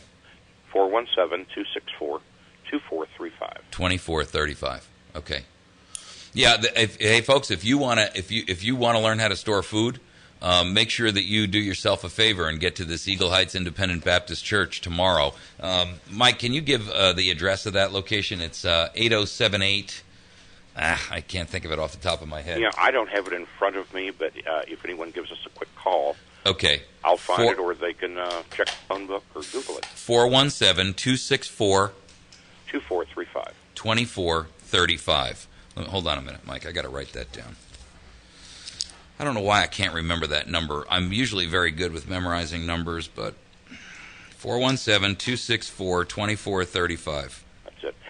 I want to give a shout-out and attaboy to Sue, who called in yesterday, by the way, on Common Core. Holy smoke. Is she on fire, or is she on fire? She is. We are very, very proud of that lady. By the way, I saw 2 other reports that came in from other people who went to other Common Core meetings at other districts, and they said pretty much the same thing. It all went down. In fact, 2 of them even mentioned Delphi specifically, that they're using the Delphi method. Isn't that interesting? It is. So, folks, beware. We're getting something shoved down our throat with this Common Core trash that we definitely don't want. And, Mike, I will let you go. You and George have a great time. Thanks very much. Bye-bye. All right, appreciate you. Talk to you soon. Folks, my apology, by the way. The guest this morning is George Shepard, the publisher and founder of Survivalist magazine at survivalist.com, and also the Republic magazine at republicmagazine.com. So please forgive me. I goofed up my schedule, and I was looking at the wrong date, and I fat-fingered it. So we will have Sheriff Mack on next week. Do yourself a favor, if you can, and get to this Survivalist magazine, because it is just chock full of awesome information and great tools for you to be able to use. I think you'll find it to be very, very interesting in its content, and there's a lot of cool information out there on there. So do yourself a favor and get over there. It's called Survivalist Magazine, and the website is survivalist.com. The other one is republicmagazine.com. And one is geared more towards politics, and the other is geared more towards the idea of survival. Go ahead, caller. Welcome to the show. Yeah, Mike, is this the same Survivalist magazine? It was out in the 70s and 80s. I mean, they were hard copy for a while, then they went to online. Yes, I believe it is. And actually disappeared for a while. Well, I believe that this is the resurgence of it, and because he's got back issues up here in a digital archive and things like that. I don't know how far back they go, but for all intents and purposes, he's got tons of these survival guides on here too. So you really, there's one here on venomous snakes. There's another one here on survival shelters. There's another one here on medical. One on complete canning guide, how to dig out of a vehicle. Or what kind of a bug-out vehicle do you want? It's just, this stuff is right up my alley anyway. But, there's an opportunity for you to get over there and get onto this website and educate yourself about it. I would strongly... Survivalist.com, right? Survivalist.com. Yep. He also offers a free trial issue and a free gift on it's a guide on how to purify water along with subscription, and you can claim a first issue for free. Then I think it's only $18. It's not even. It's $17.76. I'll bet that was I'll bet that was a planned figure. It's $17.76 for a 1-year subscription. You can't beat that with a lead pipe. Yeah, I used to be a regular subscriber, but then it went away for a while, and I didn't even know they were back. Yeah, he's got a Facebook page too called Complete Survivalist. So I guess it's facebook.com/Complete Survivalist. Okay, so anyway, thank you. Yeah, listen to the show between 8 and 9. He'll be joining us in a little bit. Thank you. Thanks so much. Okay, folks, we're going to take our final break before the top of the hour, and then we will be joined by George Shepard, the publisher and the founder of Survivalist Magazine and also Republic Magazine. You got to know just by the two magazines that this guy publishes that he's right up my alley. I already like this dude. Make sure that you join us at the top of the hour, and we'll meet with him and get an idea for a little bit more about what his story is with these two magazines and what he's offering for you as a listener and a subscriber and so forth and so on. You're listening to America's Voice Now. We'll be back in just a moment.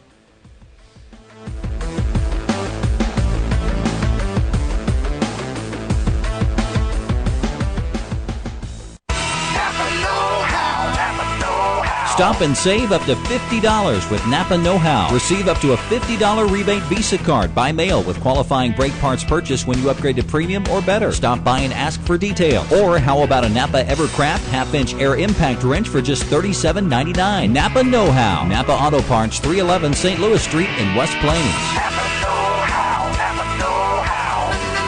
Napa Know-How. Napa Know-How. We believe the better the ingredients, the better the taste to bring to you the greatest tasting pastries possible. At Chantilly's Artisan Bakery, we use organic, locally sourced, and natural ingredients of the highest quality. Every item is handcrafted and baked fresh for you each and every day. Visit Chantilly's Artisan Bakery, number 2 Evans Arcade on the Courthouse Square in downtown West Plains. Or call ahead 255-2253. Be sure to like and follow Chantilly's Artisan Bakery on Facebook.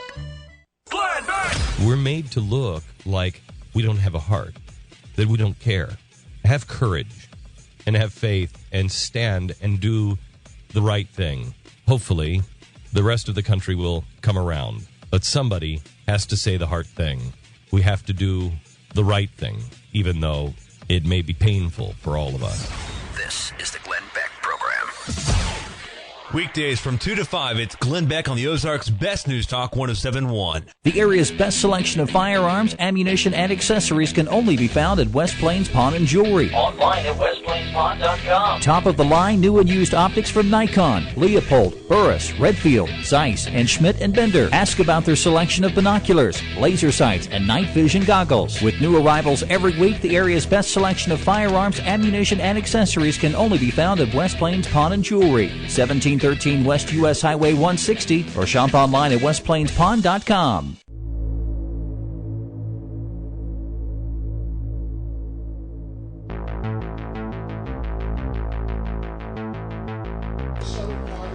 We're back on. All right, so we got a few short minutes before George Shepard joins us. Anybody that would like to call in on our Wits End Classic Barbershop hotline, please feel free to do so. Our telephone number is 417-257-1111 and or 866-554-6636. If you're out in the hinterlands and you'd like to make a long-distance call, you're welcome to do that. Comment on our topics of discussion today. We've talked about a ton of things, including Eric Holder threatening the state of Kansas and the Kansas Secretary of State's response to him. We talked a little bit about the issues surrounding that piece that I recently wrote on why the Dick Act is nonsense and the truth of why all gun control is illegal. Go ahead, caller. Welcome to the show. Thank you. I heard that there was going to be some type of a meeting on May 18th, and you and another gentleman were going to be speaking at that. Could you kind of tell what that's going to be about? Sure can. And thank you for that perfect segue. I'll give you $1 later. Thank you. Yeah, thanks. That's outstanding, and I appreciate you. Thanks. Okay.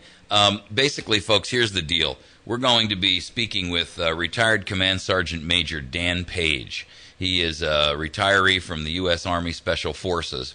And he and I will be on May 18th, we will be over at the Civic Center in West Plains. Now, this begins at 9:30 a.m., and it will run until mid-afternoon. There will be a 1-hour break for lunch, and we're not going to offer food or anything like that, so make sure you bring your own biscuit, right? This is a BYOB meeting. But basically, here's what it is. This is going to be a clarion call to all able-bodied men and women in the community. We're going to talk about the things that are going on around us, how there's a battle being waged right now against our military veterans, how this battle is also bleeding over against the institution of the family, how the battle is being waged right now against your right to own firearms, and how this battle is attacking and assaulting our Constitution and our Founding Fathers. And so we're going to talk about things like the biometric data that's being collected on U.S. citizens to be stored in the global database. We're going to find out exactly what the plans are for this administration with relation to firearms laws and limitations. We are going to talk about a lot of things, and I'm going to tell you, this retired Command Sergeant Major Dan Page, he is a very, very interesting guy, and he's as plain-spoken as I am. So if you want to be alert and awake and aware, make sure that you mark down May 18th. What time? 9:30 a.m., and it will run until mid-afternoon. So that's, probably 1, 2 o'clock in the afternoon. Make it your business to be there, and I encourage you to bring your family, your adult family. Don't bring, your little babies, because they're not going to get anything out of this. But I do want you to be aware and awake, and I want you to understand what is happening in our nation. Now, Command Sergeant Major Dan Page not only retired from the U.S. Army Special Forces, but he was also a police officer, I believe, up in St. Louis area. If he's not active, he's recently retired. And but I'll tell you what, this guy is one hard-hitting, hard-bitten, plain-spoken son of a gun. And if you think I'm blunt, wait till you meet him. So if you want the unvarnished truth, if you want truth over mainstream propaganda, make it your business to mark May 18 on your calendar, 9:30 in the morning to mid-afternoon. Now, May 18th is going to be a Saturday, and so be sure that you are, putting this down on your calendar. You got 2 weeks' notice, folks. I don't want to hear any nonsense about, well, I had something planned. I had to go over to my mother-in-law's and change my socks. I had to rearrange my sock drawer. Then I had to take a class on underwater basket weaving. Be there. No excuses. May 18, West Plains, Civic Center, 9:30 a.m. Be there or be square. He just dated himself. Oh. Don't miss this event.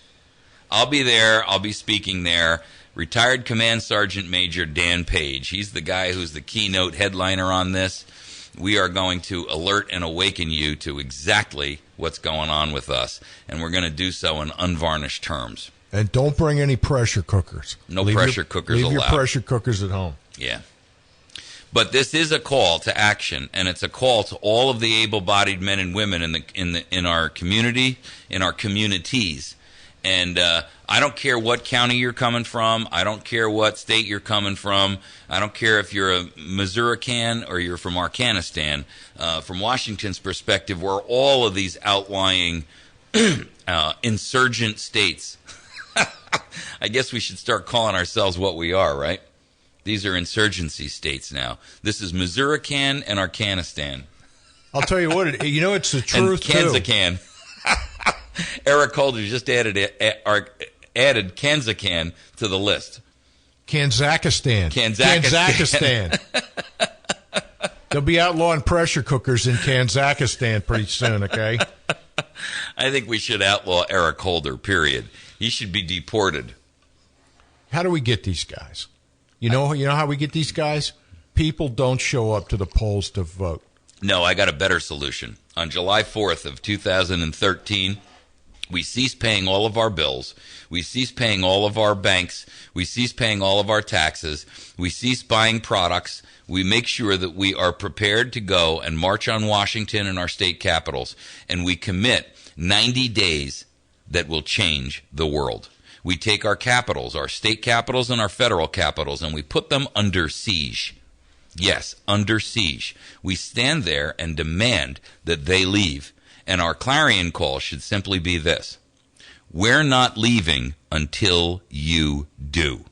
Just imagine 10 million Americans on the, what do they call that in front of the Capitol there, that area where they always... The mall. The mall. The mall. Imagine 10 million Americans on the mall. Now, you know, we always hear, we're going to have a million mom march against guns or against something.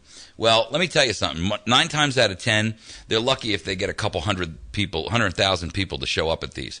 And the founders and the groups who sponsor these always pan over these massive crowds, and you know they try to proclaim that they actually got 1 million when the press looks at it later and says, well, you know, look, we've done studies on this, and this is really probably only 200,000 to 300,000. Well, here's the deal. Just imagine 10 million Americans in Washington who will sit down and say, we're not leaving until you do. And we're not paying our bills, and we're going to starve the beast, and we're going to starve you out. You are under siege, and you must leave before we do. You must leave before we do. Our state capitals, our federal capitals. And then we reinstitute a constitutionally based government with the repeal of all of these administrative agencies out there. We take the USDA and the TSA and the ATF and the IRS and all the rest of these groups, and we toss them out on their ear. And we do essentially what Iceland did. We prosecute the guilty, we restart our government, and we restart it with a group of individuals who were willing to make a pledge that they will honor, follow the Constitution, and with the caveat that if at any given moment we find that they haven't, we have the ability and the wherewithal to toss them out on their ear. One betrayal, that's all it takes. You only get one strike. This ain't baseball. You betray us one time, you're out. End of argument. Now, there's plenty of people out there. Listen, I've gotten 1 million emails on this. When you and your 32 supporters show up and they shoot you in the head, blah, blah, blah, blah, blah, blah, blah. I'll lose my house. I'll lose my Lexus car. Well, let me tell you something. Our founders put their lives, their fortunes, their sacred honor, their farms, their families. They went to prison. They were beaten. They were bankrupted. They lost everything. And if you're worried about a ding on your credit report, or maybe having your happy little car repossessed that you owe 120% of its value on, you ain't much of a patriot. You ain't much of an American. What you are is CS. CS. Not BS? Not BS, not HS. You are CS. CS is very ignoble substance. It comes from an ignoble creature. You don't get to use that word much anyway. It is ignoble. Let me tell you, America, we are at the here's the way you have to look at this. We can sit here and wait until their plans are complete, at which point we lose.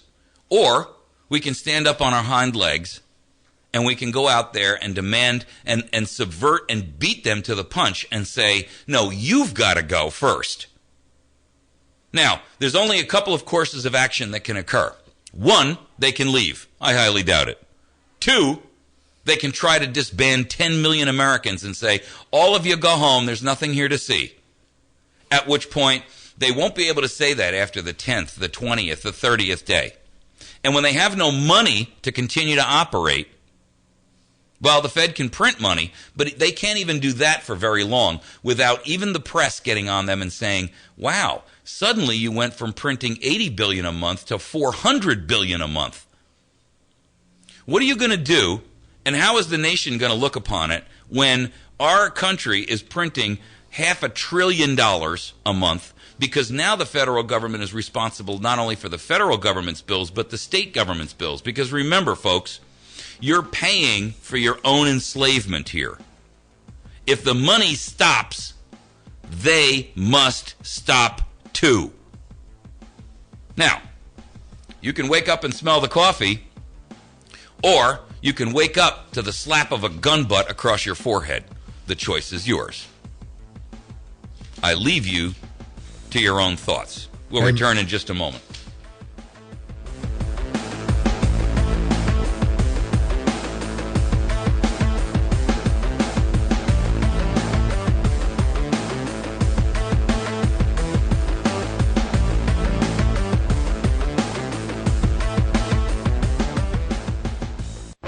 West Plains, Missouri, it's KBMV Birch Tree, the Ozarks' best news talk.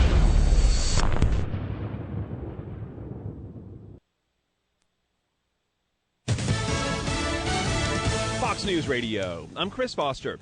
Israel has launched an airstrike in Syria. Israeli officials say they sent the warplane to target what they call game-changing weapons bound for the militant group Hezbollah in Lebanon. That group regularly clashes with Israel and, according to U.S. officials, has provided support to the regime of Bashar al-Assad in the ongoing Syrian conflict. Israel did not say the strike hit chemical weapons, a major concern of the international community, but has told Fox News the country will prevent the transfer of any weapons, chemical or otherwise, to Hezbollah. The strike comes as the United States is reconsidering its position on whether to arm the Syrian rebels, with the administration saying it's considering several options to help bring down Assad. Fox News Radio's Kimberly Adams in Cairo. The cause of death for the older Boston Marathon bombing suspect, gunshot wounds and blunt force trauma from his brother running him over with a car getting away. In the center of attention right now in the investigation is the dead bombing suspect Tamerlan Tsarnaev's widow, Catherine Russell, who authorities now say spoke to him on the phone at some point while he was on the run and sent him an email with an attachment. And we're told that there's a possibility that attached file may have been the FBI's wanted poster. Fox's Peter Ducey in Boston. On the line of a big wildfire burning in Southern California. Firefighters are hoping for a break in the weather. As long as these eucalyptus trees don't go up in flames, I think we got a shot to save our homes right over here. Today is forecast to be cooler with less wind. There could be rain by tomorrow night. Thousands of homes like Shane Poindexter's are threatened. These firemen did a tremendous job. There have been about 200 more wildfires in California so far this year than usual. We are getting fire conditions here at the beginning of May that we normally see more like midsummer, end of September, early October. Tom Kruschke from the Ventura County Fire Department. That's Steve Knight reporting. You're listening to Fox News Radio. Fair and balanced. There's more to Fox News Radio than meets the ear. Go behind the headlines and join the conversation on the hottest stories of the day on the Fox News Radio Facebook page. Be a part of the Fox News Radio Facebook fan community. Post comments and tell us your opinions. See behind-the-scenes photos and videos and post your reactions to the stories that matter to you. Click the like button on Facebook and connect with breaking news and features like Fox in the Fast Lane, House Call for Help, and more. Go to Facebook.com/Fox News Radio. Weeknights, we're busting out a brand new lineup. First, market fraud, government abuse, corruption. At 5, nothing's off limits on money with Melissa Francis. Then, from bloated bank fees to consumer scams. At 6, Jerry's exposing the issues impacting your wallet. Plus, get smart market insight and trusted analysis you won't find anywhere else. At 7, Lou Dobbs is all business. And the first and last name in business, Cavuto, shedding light on the biggest stories making headlines at 8. Only on the Fox Business Network, giving you the power.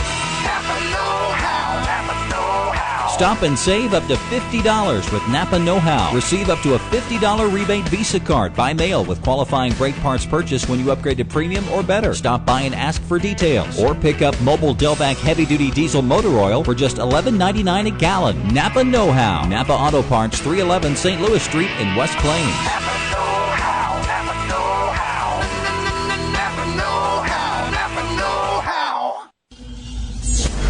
Having difficulty with your computer? Do you think it has a mind of its own? Well, don't be alarmed. This happens to everyone at some point in time. Worry no more. Computer Dave and Kyle can help you out with PC Geeks, a weekly show right here on 107.1 The Point. Tune in Thursdays at 1 o'clock to ask computer-related questions and listen to the web topic of the week.